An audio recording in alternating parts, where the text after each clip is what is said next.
was on social media, I would post that we're in town for you're in town. That would be Okay. fun.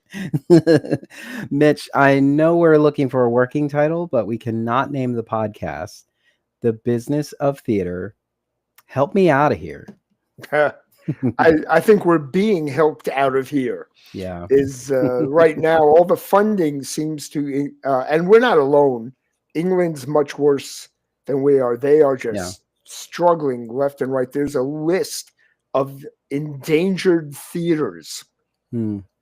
that have been around for hundreds of years. Yeah. We were That closing their doors. they're closing their doors, and of course, I just read that two major theaters in Seattle are merging because they can't afford to stay alive on their own. Hmm. 8 others have closed completely in Seattle. So we're what's the word? We're cleaning house. That's the nice way to word it. It's a watershed moment, they like to say. This is The Business of Theater, a working title. I'm Darnelle Radford. I'm Mitch Weiss. And let's get down to business. Yay, business. So, Mitch, as we are recording this, last night was the Grammy Awards. Mhm. And in terms of production value, I think they have produced the best award show this year so far. Oh, no doubt. It was Even though so it's February. it was so entertaining. Mhm. Every musical number was what you hope to see in every Broadway musical. Yeah. They were spectacular. It was a complete sell. It was also a benefit for LA, for the LA fires.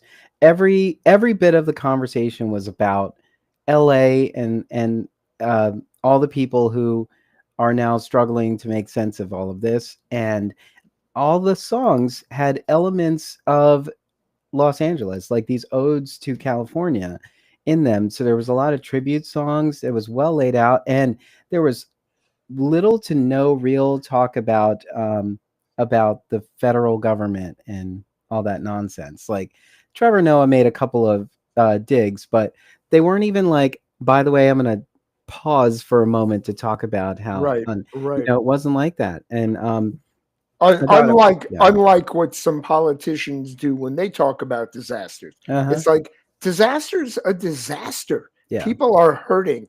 And it's one of the greatest things. I know I'm taking this another direction. It's one of the things that I adore most about our industry is that we learn about what it feels like to be other people when they are suffering. Yeah. We watch people go through drug addiction. I mean, look at Tennessee Williams, Long Day's Journey into Night. These shows that take you to dark places, but you walk out of there fulfilled. The Grapes of Wrath, we went through a historical period of time where people were just starving all across the country because of through the Dust Bowl and how they made it. Ragtime, we learn about the class system in the United States and how there's hope coming through it. Mm-hmm. It's just glorious because, quite honestly, I don't get to live other people's lives, right? I have my own to worry about, but I get to feel their lives by watching theater. And of course, the Grammys, I think that what made them successful is they were very theatrical. Mm-hmm. Right? Yeah, absolutely. Just thinking about some of the performances, like Sabrina Carpenter had this completely elaborate set, but the staging, the set was on all 3 sides projection screens, so they could easily transform the moment very quickly. Also, not about the Grammys, but the Fire Aid concert that they had was also well done too. That staging, they were on a turntable and they just kept turning it, and there was a new act waiting and just kept going. I thought it was very smart. If anything, I don't know. I love theater. Theater brings us together, but nothing brings us together more than music. Music. There's no question. Part of the reason, theater or not, why we love musicals too. Yes, absolutely. Right? Music. As you know, I've worked in the music industry. The only problem with the music industry, as a business, we're not talking about our love for music, Yeah.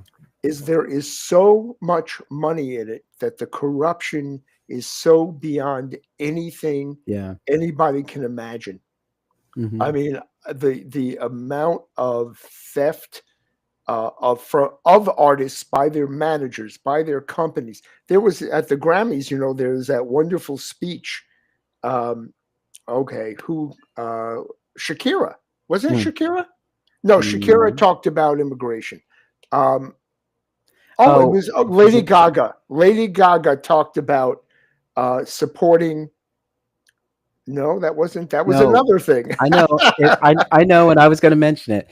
It was Chapel Roan. Chapel Roan, thank you, When who said Chapel, yeah, we when need to support our artists because you cannot survive without health care. yeah, And of she pointed out how she just won this award, but like a year ago, she was struggling to just exist, and her label didn't support her with health insurance or anything like that, and she ultimately ended it saying, the artists have your back. Do you have ours? Mhm. And brought the house down on that one, and it was beautiful. And it was pointing out, she's just like, I had the talent. You signed me, but for some reason, you didn't believe that taking care of me was any of your responsibility. Like no part of your apparatus. All this money we make you, you didn't think to just, throw a girl some health care. Yes. Well, and again, it can be solved if there was universal health care. I don't want to Yes. get into Absolutely. politics because a company is going to look at it and say, how do they tell their stockholders Hmm. that they're paying for somebody who's not working for them anymore? Yeah. Right? And that's where the business end of America falls apart when you're dealing with the arts industry. Yeah, but they're still on your labels, so they are working for you. Well, they could be. They're not making you any money, is what I'm Yeah. suggesting. But it's her point was so welcome. Yeah. One of the great things. Again, let's get back to theater here in New York. The actors, the former actors from Broadway Cares, and now called the Entertainment Community Fund. The two of them, if you are for lack of a better term, starving artist, you can apply to them because they raise money year round to do nothing but help people in the arts. But you have to apply. Oh, the And if fund. the fund, if you Yeah. go to them and say, this is a real situation, um, two actors, male and female, got divorced. The woman kept the apartment. The male had a job, but did not have enough money for a down payment on a new apartment. Hmm. He went to the Actors Fund and he said, I I have a possible apartment. I have money coming in every week. I can't afford this. They wrote him a check within 1 hour Hmm. as a loan, and their record is 98% plus repay all the loans they give out. That's an amazing thing. They don't even make them sign a contract. They write them the check. And Music Cares, by the way, which came out of, I was alive when Music Cares existed. Came out of the AIDS era. The same thing. You can apply for help. The Hmm. problem is no one advertises this stuff. As a manager, we used to walk up to cast members and say, I heard someone told me you're having problems. Why don't I just give you the phone number for Cheryl over at the Actors Fund Hmm. and tell them your problem? And problem was solved like that. That's great. But they don't advertise it enough. People don't Yeah. understand it. So Oh I would. well, it's just like how many artists understand the equity rule book? How many artists? And now we're getting into my top 10 stressful moments in the arts. How many actors actually read emails? We're gonna start a corner. Yeah, Mitch's I'm going to rant corner. start with this one. I sent 5 actors who were auditioning the complete rehearsal schedule in detail. I said, before you come to the audition. Please let us know if you have any conflicts on this list. Mm-hmm. Out of the 5, 4 of them wrote back, no conflicts, or this one day I have a conflict. Great. The person that we gave the lead role to wrote, if after we gave him the lead role, I'd love to do it. I'm involved in another show, but I don't have that schedule of theirs yet. Can you send me the schedule so I can look it over? And I'm going, look at your emails 2 days ago. It's there. And now I have to worry whether or not they're going to have a conflict because I didn't read the email. Yeah. That's okay. We started with my number one stressful moment. That's why our working title is help. It was help me out here, which is also relevant, but help me out of here is I got to get out of here. Yeah. Yeah, it is stressful. It's interesting because sure, the artist might be trying to juggle a few balls at the same time, you know, to keep their revenue stream going. I totally understand that, but at the same time, so are the producers. Yeah, the producers are having a hard time, and you don't see everything. We might cut you a check. We might feel very anxious about that check we just cut because it is very tight. And you're absolutely right, but that's on, as you said, it's on many different sides: the director, the actor, the producer. Everybody's stressed. My argument is, if you get an email with information and you don't read it, you're the cause. You're the cause of the stress. Yeah, and they don't teach people in college or in high school that communication is important, and that's as important as your acting talent. You must read and respond.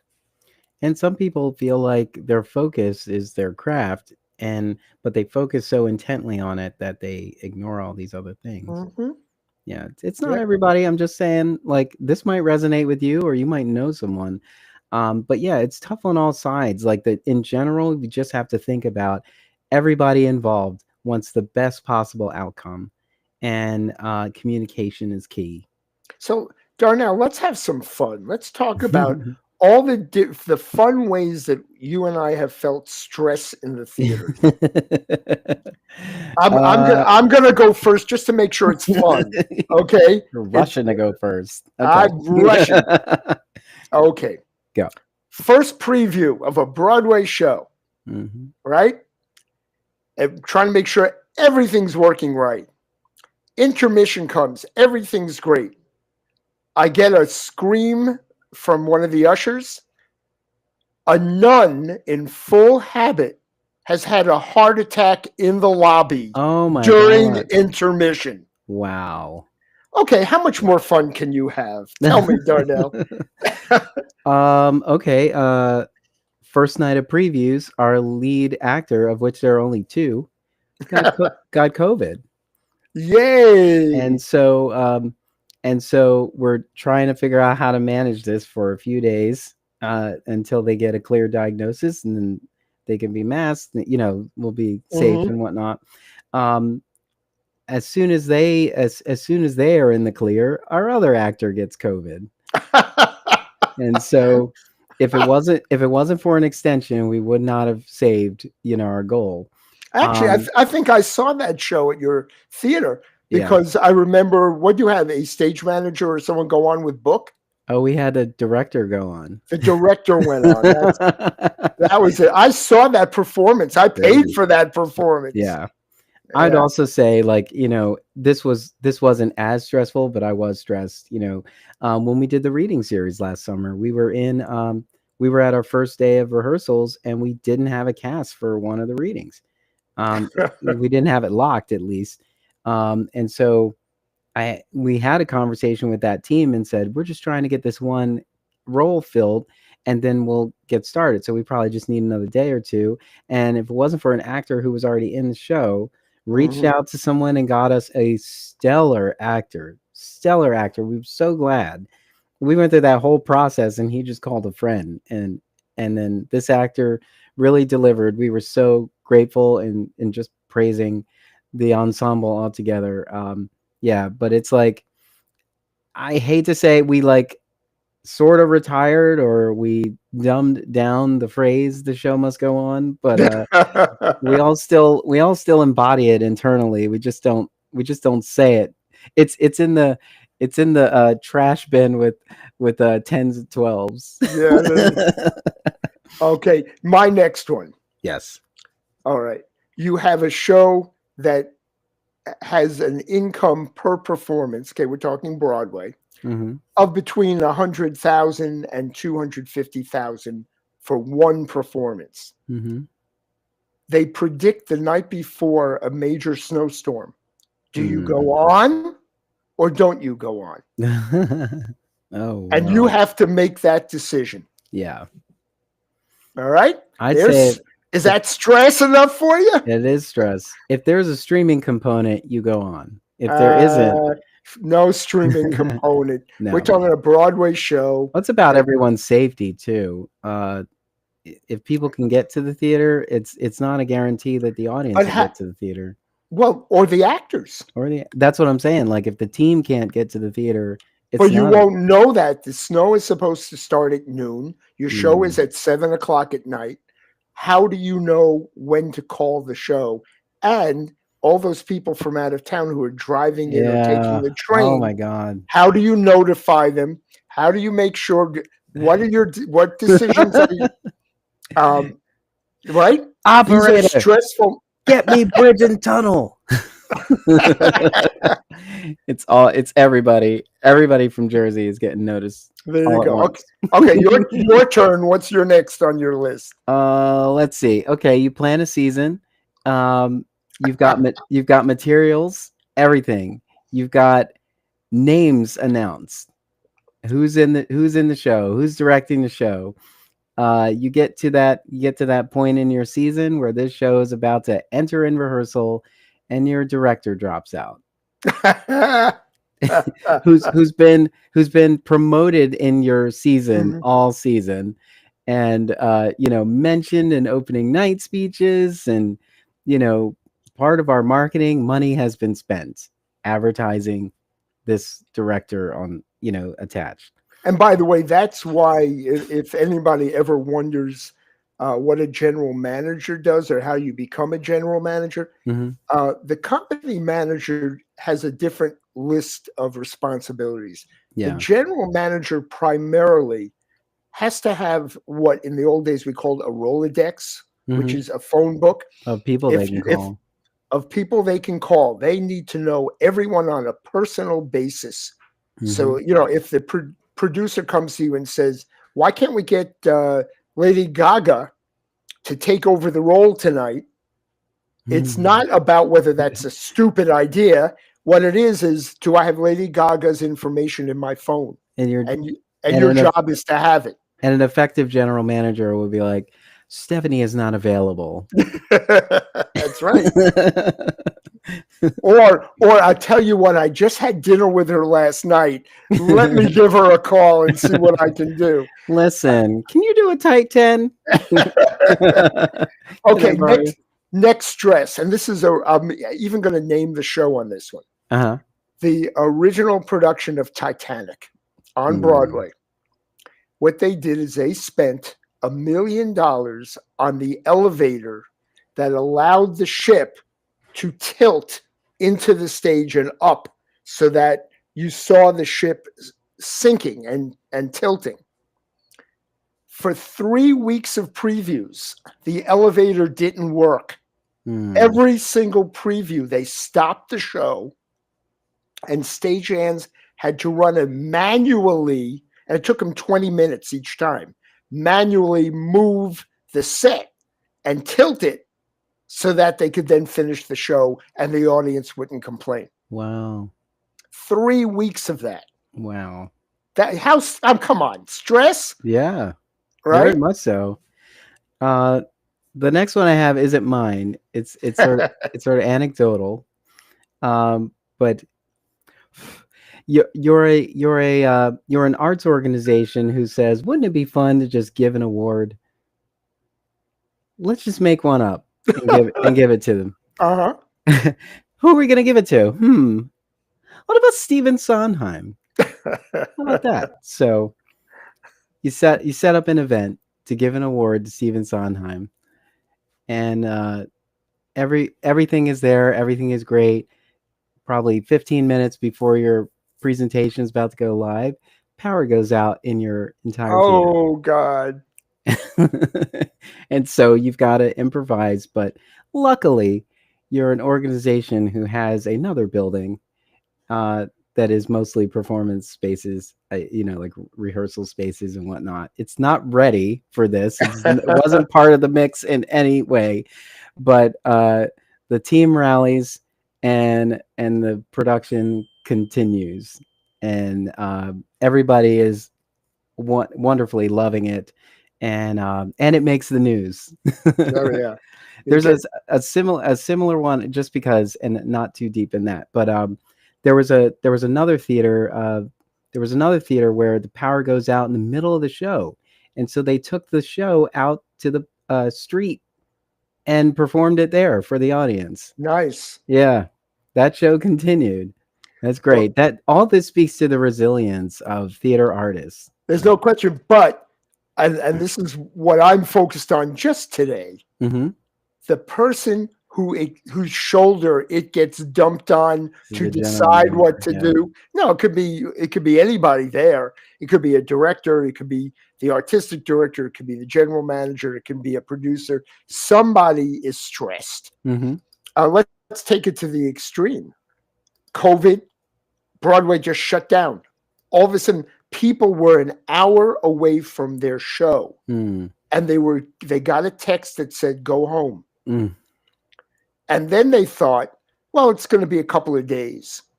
And then they were told it's a couple of weeks. And then they were told, we don't know. And then they were told, now it's 18 months and you're out of work. There's no show. The set and I've walked into these theaters like a ghost. They were set up for the show to go on that night, but nobody was there to put it all away. So it just sat there on stage like a ghost for 18 months. Who's making the decisions you have to make? Wow. And of course, 9/11, all of a sudden we have the terrorist attacks in New York. Who's going to go to the theater? Oh, and wow. And when are they going to go to the theater? And when do you reopen the theater? And which theaters do you reopen? And why? And what do you do? And then what do you do with the people who bought tickets for that day and the day after? And how do you reach them? I mean, we're talking about, I'm exhausted because I was there. Yeah. It's exhausting. All right, I've got another fun one. Well, I don't know if this is fun. Yeah, it's fun. Okay, Broadway show again. Act One's going on. A couple who are on their 10th anniversary, came into town. They rented the same hotel room that they had their honeymoon in. They're staying the weekend. Husband's taking his wife to her favorite show, and the people sitting behind them are not noticeably, but actually drunk. And in the middle of Act One, the guy behind them throws up on the woman and her mink stole. Oh, no. While Act One is going on. And not that we can blame them. They immediately, the couple understood they were in trouble. They ran out of the theater. There was no one to blame. There was no one to catch. Now, you and the ushers have to deal with the most irate husband in the world, who keeps screaming from the ladies' room that he's not going to get sex that weekend. And that we owe him money for the fact he's not getting sex. This is, honest to God, this happened to me. All right. So go ahead, your turn. They should have gone out of their way to try to help him. Does it have to be her? I mean, we can remedy some of this. Yeah. Anybody on stage that you like? Pick out anyone you want. Is there anyone in the theater who will make sex on this man? Make sex. Yeah. Make sex. Yeah. Let's see.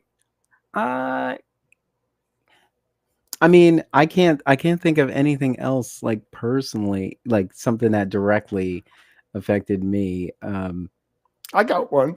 I'll Yeah. keep going. Go When you jump in, when you think of them, when you have a producer or director who's not good at making decisions, and you get to the last second, and it's going to cost your show unbelievable amounts of money if they ever do make a decision, because you're missing costumes and you're missing set pieces because they can't make a decision. Yeah. That, talk about stress. You're sitting there going, I can make the decision, but that's not your job. Yeah. And you sit there and say, we're 3 days away from the first preview. This is now going to cost us an extra $120,000 because you waited this long. And you have to make a decision now. Oh, I don't know. I'll get back to you soon. And they walk out. What do you do? Oh, no. And I'm talking, this is major expensive theater, right? We're not talking about some little community theater where the director does that. I'll tell you, when I started producing my podcast, once I got into the swing of it, I realized there was a lot of things that was going to be very time consuming to do, like editing the episode, normalizing audio, and getting background noises away and everything. And so I improvised and said, you know what, I'm just going to let them know where we are. And so I can, all of those noises, all those sounds will be forgiven, or at least kind of part of the landscape. So I used to say, you know, today I find myself at XYZ coffee shop, and so on. And so it just allowed for all that noise to be part of where we were. And so once I did that, it just sort of saved me, and I could breathe a little bit and not be so concerned about that quality. But I do have another one. Your production team has a meeting. They discuss painting the floor. Like not a faux floor that was put on top of your floor, like painting the floor as the aesthetic part of the set design, right? So you hire a painter. The painter does a wonderful job. It sits on our floor for several days, and we're happy about it. You take pictures, but then the director comes in to see it and doesn't like it.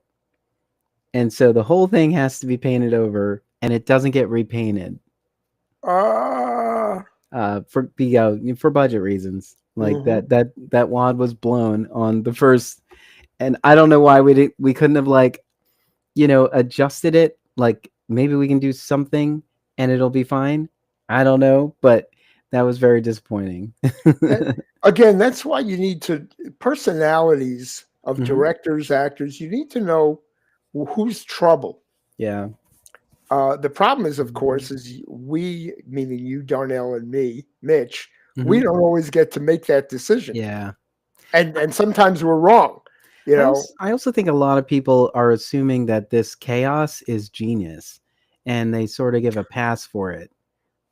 You know, and it's not. It's like often the reason things are chaotic like that is because this is somebody who should have stopped working like this for a long time, but because the people that keep hiring him are happy with something, or like they're a draw, having their name attached to something, even though it creates chaos for the entire production team, it brings people in, you know. And so, yeah, there's a lot of that dealing. Also, many times I've discovered that the first and second choices are already working. And so I won't say settling, you're still getting somebody with talent. Yeah. But you are taking a chance on somebody you don't know well. True. And then when you find out, hopefully you're smart enough not to hire them again. Absolutely. Or, I mean, maybe they surprise you. How many times has that happened to you? I don't know. We have to be wishful. We have to wishful thinking. It's a very tricky business. Yes. I Here's want to. one. I got one for you. A very important one. Okay. You've put in all this rehearsal time. You got a wonderful cast. You think you may have something that's really worthwhile for an audience to see, and nobody's coming. Mm-hmm. And now you've started and you have an audience of 10 people, a cast of 20, and all these empty seats. And you go, how do I get people in? And now you're first panicking because you can't do it overnight anyway. Yeah. Talk about stress. Do you remember when TV shows would do some kind of advertisement that was like the best show you're not watching? Yeah. Like I can think of like there was a show on Fox called Party of Five that had Lacey Chabert in it, and I remember that show was a good show, but no one was watching it, Including and me. I never saw it. yeah, and so they advertised the best show no one's watching, and I remember a couple of times that I always and then I think we're kind of guilty of saying this too, but like you kind of justify your low attendance as being a best kept secret and saying you don't want to be a best kept secret anymore. It's like, well, I don't know. I think people know you're here. Right. Well, and it also, one of the things that I learned early on from the advertising industry, when they started, the first TV commercial was Pippin that anyone ever tried. Yeah. That was a big success. So now other shows wanted to try it. What would happen though is it's expensive. So they would wait until they said, oh my God, we're not selling tickets. Let's make a TV commercial. And what the ad agency had failed to tell them is once it starts airing, it takes 3 weeks for you to see ticket sales from the TV commercial. People first soak it in. They think about the date they want to go. Then they think about how they're going to buy it. And then they finally go. Yeah. So if your show is about to close, a TV commercial is a waste of money. Because in 3 weeks or longer, you're dead anyway. So why spend the money? But again, you get the frustration is when only some people working in the show know that information and somebody else is insisting on it. Yeah. Stress again. Absolutely. Why is this? Why is it so difficult, Darnelle? What is the problem? Well, I don't know. I think early on, at the start of all this, let's just go back to like, I don't know, 1918. There wasn't much to go on. Like there wasn't much happening before. It's not that things weren't happening before, but like the model that we know now kind of started then and moved forward. And so the earlier people were just kind of winging it. They were making sense of this and adjusting as they went and so on. But now we require so much like intelligence in advance, and that we don't understand like the way our education model is to laser focus on something and not have a well-rounded kind of mindset about things, which the earlier people were in it. They were in the thick of it. And so they were responding in real time. They were on their feet all the time. Something came up and it's like, you got to go. Like there was all these many movies and like TV shows about like a show that's opening and something happens the day before and they've got to figure it out. But really in those times, there was only one theater. Like there might be a theater in this place and everybody was coming. And so you just didn't want your show to be shit because everybody was coming. And so you knew they were coming. But in this case now there's so many options. And so you don't know. And so, yeah. And as you brought up in those movies, there are so many elements that aren't even discussed. Where did the audience come from? Absolutely. Right. That's not part of it. It's like, oh, now we're going to let the understudy go on opening night. Yeah. And we're going to rehearse her for 2 hours a day and give her no sleep and not worry about union rules and not worry about paying her. And nobody else on the set has to, on the show has to even think about how they fit in with a new person, Yeah. right? I was thinking, because we were talking about TV, Only Murders in the Building, Hmm. in the season where they produce Death Rattle. I haven't seen that yet, so don't tell me. Yeah. Um, the thing is, like, Oliver Putnam, played by Martin Short, Hmm. is like a washed up theater producer. And so he's producing this musical. The question is, who is showing up to opening night and why?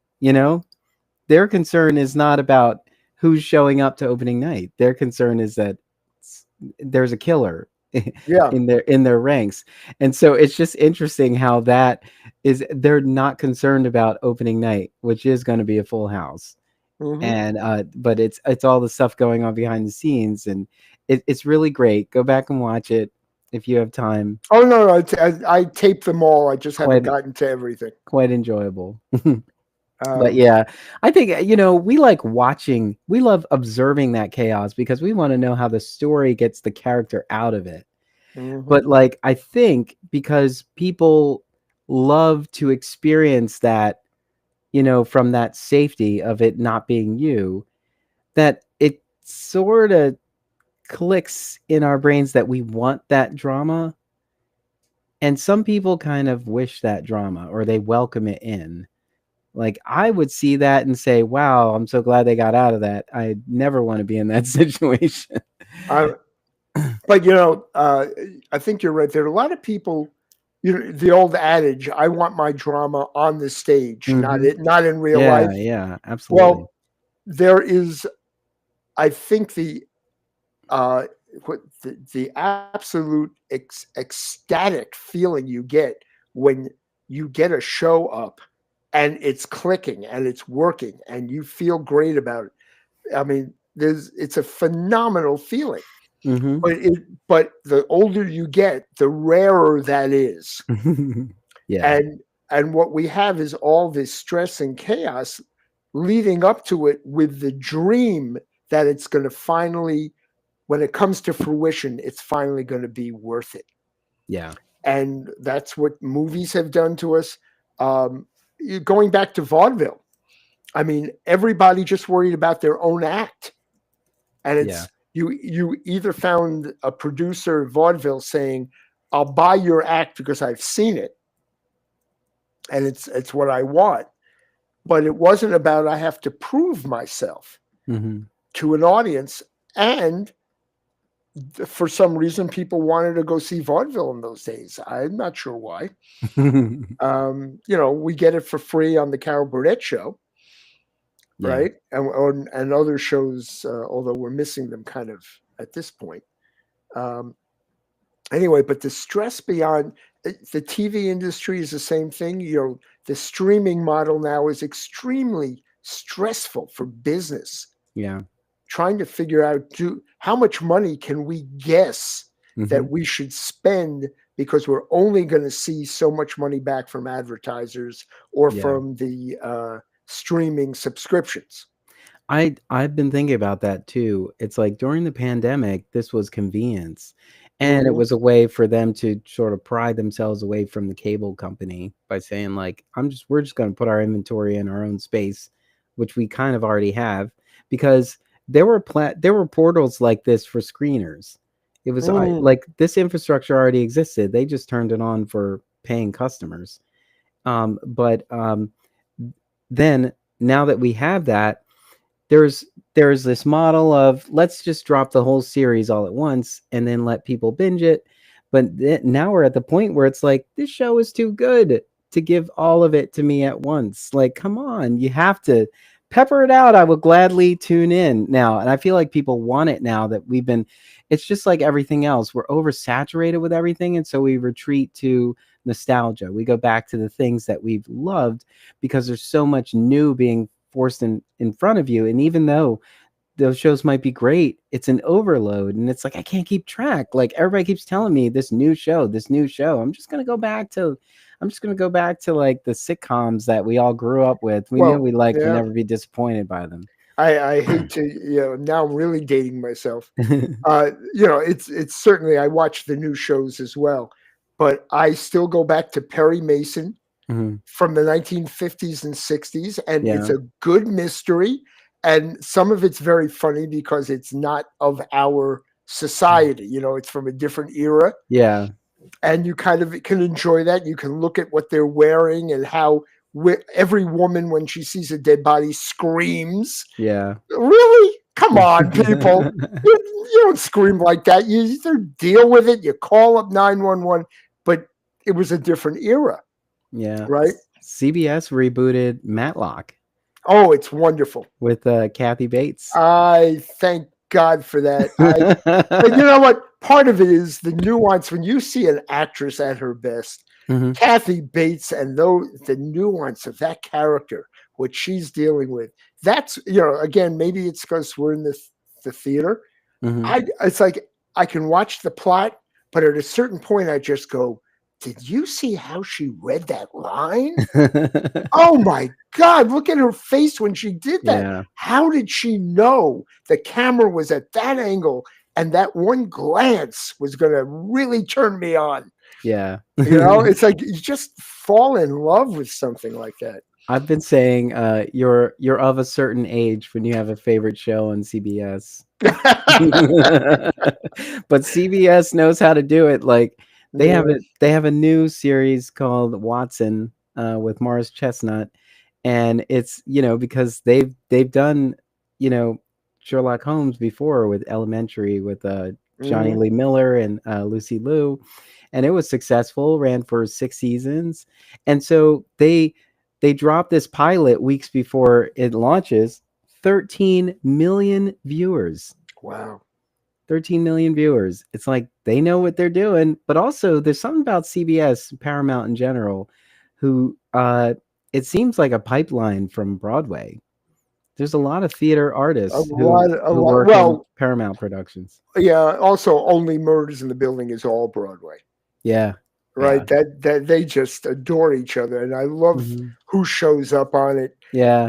It's I think just that's what's so wonderful about that series. Like there is a who done it, but you've got this great ensemble who is reaching into genres and generations. You got Selena Gomez bringing in the younger crowd. You got Martin Short and Steve Martin. Just this duo has just been unstoppable for yeah. years, and so you're in love with them. If you're a comedy fan, you're in love with them, and you want their banter back and forth.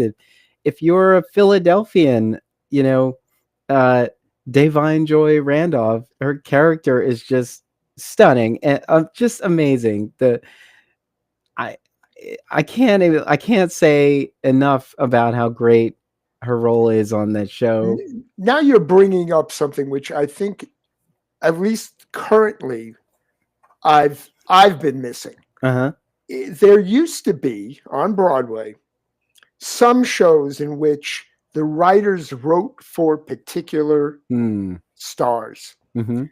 And being that, even though this year on Broadway, it's very star studded, they are just, I mean, we've got George Clooney, we've got Denzel Washington, we've got Jake Gyllenhaal, it just goes on and on.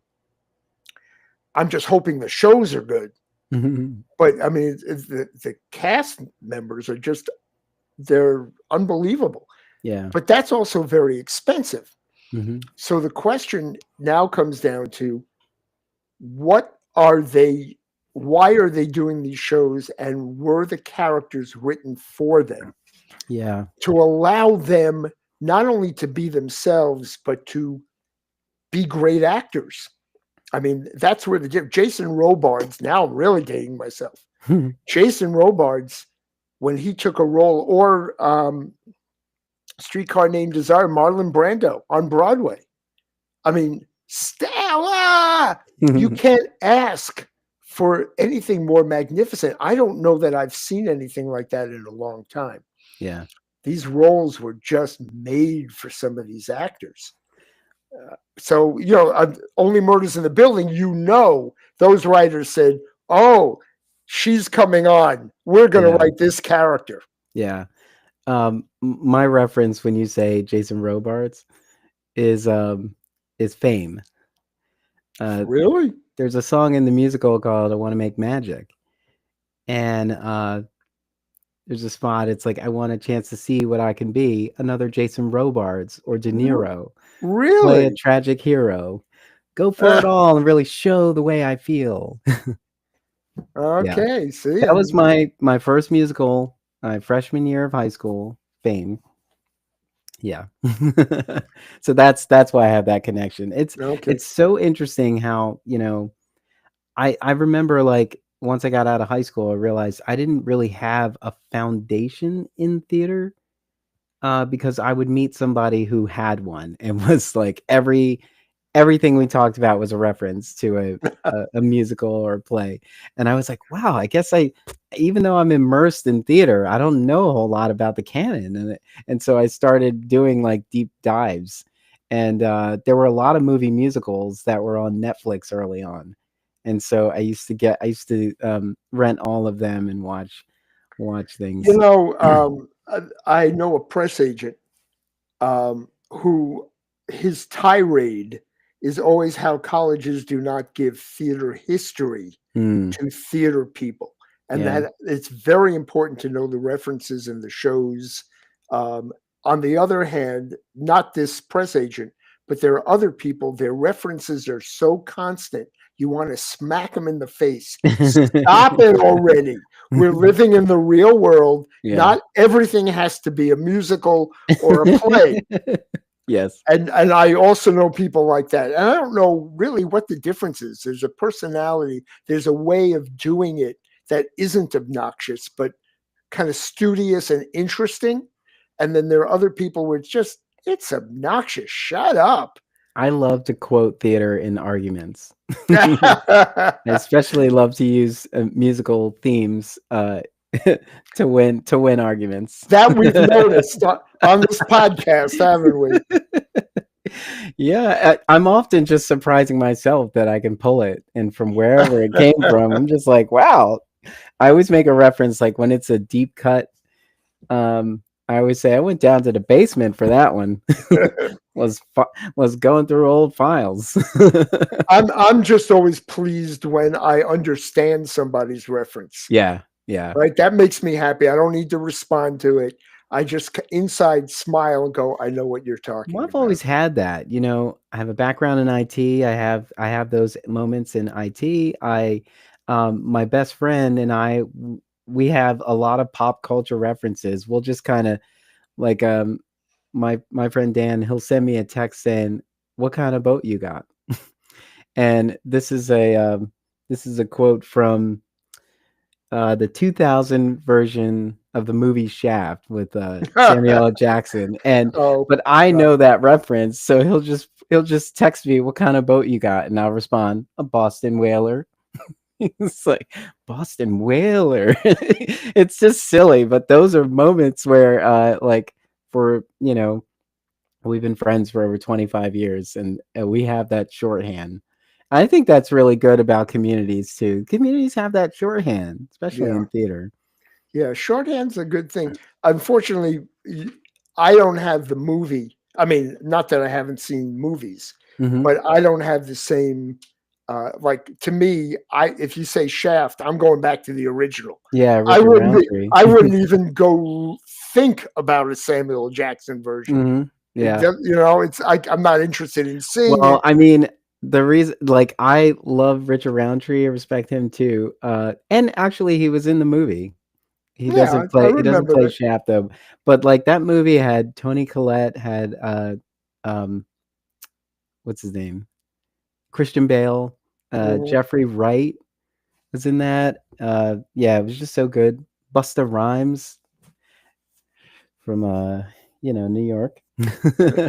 But it was really good. And to see those stars in much more notable, like, Oscar winning performances now, you're just like, wow, I can't believe they put all those people together, had no idea where they would be in 15 Right. years. And then, like, you're just like, wow, just I think that's great about our community too. Like, I think of um, we do have these levels of theater based on, like, size and budget and whatnot. Like, kind of determines quality sometimes because there's just more money in the production and all. And but you can remember, when an actor was in a show at a black box like 20 years ago, Mm-hmm. and now they're on the main stage, or like they're getting all these accolades with like the likes of the Wilma Theater or Arden here in Philly.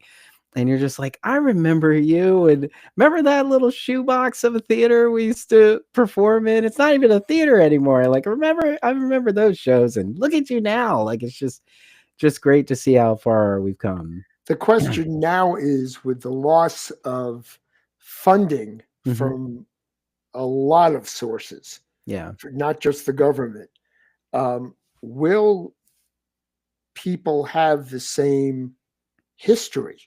Hmm. There are certainly plenty of shoebox shows that people will try to put together, but at least here in New York, the number of places that can afford to develop anything Yeah. has been greatly reduced. I will say, I remember, we're switching back to the recording industry. I remember in the late 1980s, forgive me for going back before you were born. I was born in the 80s. Okay. I wasn't running things, though. I was just being a kid. This was when there was still CDs and cassettes. We didn't have any music streaming. There was no digital music.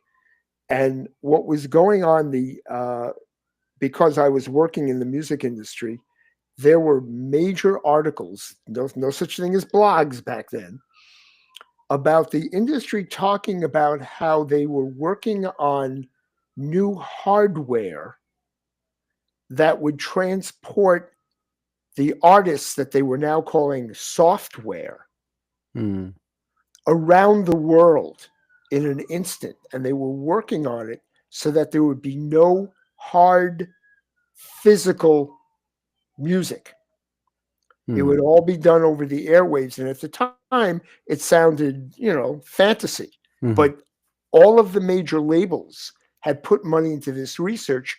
And where they were taking the money from was their A&R department, which is artist, right? And repertoire. Repertoire. Okay, repertoire. Which is their development, which would mean they would go out and see a band in a little hellhole performing and go, they're going to be the next big thing. I'm going to sign them and send them into one of our studios, and let's see if we can develop them into a star and package them, put them in the right costumes, and maybe change their name. And that would be the A&R guy.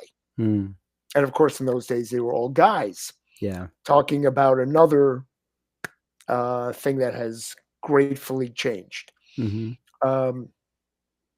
So that kind of world that we are now in is they took the money from development.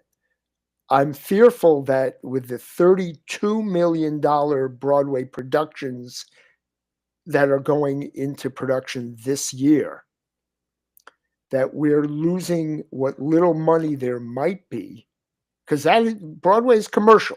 So we're not talking about funding from any national source or grants or anything. But all the nonprofits are looking for, where do we develop the work that will eventually go to Broadway? And they're not getting the funding. So the trick's going to be, a couple of years from now, will we have lost our way? Theater will survive. I'm not worried about that. Yeah. But it is a concern. I think we're probably going to have to figure out how to not count on the support. It's tough because a lot of the conversation is other countries give more support to the arts than we do. And the conversation is like, why do we not see this as a valuable thing for a thriving society? Like, why don't we want, it should be a given that all of our citizens have access to arts and culture. And it should be the government's concern. But like, why would you want to be a government who's constantly thinking about who's trying to fight me? Who's trying to take us to war? Like, what? That doesn't have to be your focus all the time, especially if you stay out of their business. I Yeah, know, but and I know it's not. I you know it's know more the than that. answer. You know the answer to I that. know. Yeah, yeah, I, and I that's and that's part of it. I mean, if we need to reduce all of our governments to their basic and purest responsibilities, it is mhm, protection. Okay, and we have people in many countries who believe that the government should only be doing its smallest amount of effort in the most purest way, and everything else is mhm. on its own. Yeah. And you're right. If we can figure out a process, but then and I guess this is a plea to everyone in our audience. We need angels, and we just need people who say, I believe that what you're providing for the community, or that what you are providing for the new playwrights of America or the world, is worth it, and I'm going to give you money. Mhm. But as we're talking about our stress levels, it okay, I'm going to go right to that. I saw a show just 2 nights ago at Playwrights Horizons, a wonderful developmental theater that has had many hits come out of it and Pulitzer Prize winning shows. They do great work. One of the things I noticed is it was a small show, which I liked very much. Um, and the set and the costumes were spectacular. And I'm thinking, in this small little theater, if they were to just present the play to me, would I have felt the same way, or did they need to spend that money? Mm, And the answer is both yes and no. mm. I'm grateful that I saw it with all the accoutrement that made it look special and sound special beyond the words. Yeah. But I also think they could have done it without it, and I still would have liked the show. Mm, But it's a real struggle. At what point do we say, um, we need money? We need to hire designers. We need to hire stagehands. We need to hire assistant directors because the director is stressed out, mhm. or the producer is stressed out. Somebody needs an assistant, even if it's just, please let me take an hour off and get coffee for myself. You just watch the rehearsal, Mhm. right? Yeah. And people don't understand that we don't even pay them a lot of money, and it adds up. Mhm. Of course, Broadway, they're just trying to compete with Disney. $32 million for a show is outrageous. And Yeah. yet we have 5 shows this year that are over $30 million. 5 new shows. That's outrageous. I don't know. That means we have to pay even more to get in to see it. Mhm. I, Yeah. I'm again, here I am. I'm whining. I know it, but I'd like to contribute to theater by buying a ticket. I just can't afford it. Well, the rent in the theater is too damn high. There you go. I see your Like the rent in references. New York. Yep. Yeah. Yeah, Okay, so before we wrap up today, I just want to go back to the Grammys to say yeah. that Alicia Keys and the team of Hell's Kitchen won Best Musical Theater Album. I called this from the beginning. Hell's Kitchen should have won Best Musical at the Tony Awards, but The Outsiders' rain Mm. sequence is the reason. I know it's more than that, but I'm just saying, like, It is The more than. Outsiders well deserved, but I was in the camp of Hell's Kitchen, and Hell's Kitchen took home the Grammy for theater See, album. I actually, this is one of the years where I felt there were 4 equally worthy Mhm. and not worthy shows. Absolutely. So the Outsiders one, I understood why, but I also don't think it qualifies in the category of the great shows of our Mm, lifetime. It can't compete with A Lion King, mhm, Ragtime, Sound of Music. I mean, West Side Story, you go down the list, it is a modern West Side Story. Hell's Kitchen, because I'm not a giant fan of bio musicals, mm. and I went, okay, even though it's not actually the truth, Yeah. it was well done. But the story is just okay, and then she did this, and then this happened to her, and that doesn't move me. Mhm. So I understood why it didn't win. But you called it. It's a horse Mhm. race. Some Yeah. people would like one, some the other. I Well, didn't, you I know. I was also thinking, because the nominees, The Wiz, Suffs, The Outsiders, The Notebook, and Merrily We Roll Along. I loved Merrily, Yeah, you know, so and did I. you're looking at all of them going, oh, it's so tough. I would have loved for every single one of them to win the Grammy. But I was wondering if it won the Grammy because it's Alicia Keys and as a notable and very impactful recording artist Of course was it did. was it more of a draw there because Alicia Keys also won the Global Impact Award this year as well. Hmm. And so in this space, this is Alicia's true house, you know? Well, and I'm sure I have not listened to it. I'm sure the recording is wonderful. Mhm. But I also think that, and this is a prejudice, their people don't even know who the other people are on Broadway. Yeah, So they're yeah, going to go, here's a name. She yeah. has a Broadway show, and we love her songs. Mhm. So, yeah, let's go for the thing we know. And It's how like, close was I mean, how was The Wiz close at all in terms of winning? Like, I'm wondering you don't want to hear me talk about this version of that. The Wiz Yeah. because I don't think it came anywhere close to the original. But in Uh, terms of, like, relatability in the Grammy pool, mm, I'm I wondering. just I'm just I wondering. just don't think it was a great musical example, Mm, okay. and that doesn't mean it's bad in any way whatsoever. I haven't seen it.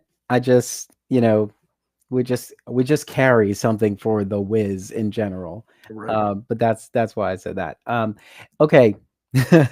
That's the business of theater, but before we end, I just wanna let everybody know that BroadwayCon is, February 7th through the 9th.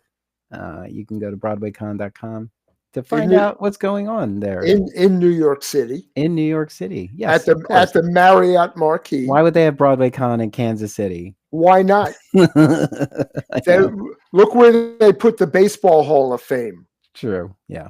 right?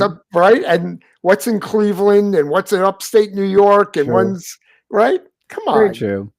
But yeah, so look into that. I looked at the lineup. There's some interesting things in there, but at the same time, I'm having a hard time justifying the ticket costs. But I feel like everything tied to Broadway is just way overpriced.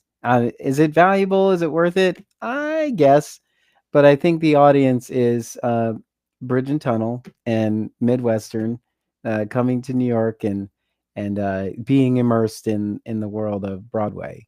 So I don't know. I mean, they're still doing it. I don't want them to go away. I just want those tickets to get down to normal convention prices Yeah, and yeah, not this. yeah, But yeah. I know that once the numbers go up, they'll do something. But I don't know that that's true though. I feel like they make this kind of money now, and if they have more people, they'll just get a different venue and continue making this kind of money. We'll see. I hope that somebody, and I have heard a Broadway producer say, "This is stupid. Why is this costing us so much more than it used to?" Yeah. And I think once they grab a handle on that, if they ever do, Hmm. um, it'll be to our benefit. It doesn't mean it's going to be cheap. Nobody's going to I bring it know. down. I know. It just can't keep going up. But it's just like if you want to rent this space to have a birthday party for your little girl, it's probably going to be pennies. But as soon as you tell them it's a wedding, it's going to be 80 times the price. Yeah. It's something about that. But we sort of introduce more problems that we solve here on this podcast. But that's the business of theater, a working title. I'm Darnelle Radford, I'm Mitch Weiss. and we'll see you at the theater.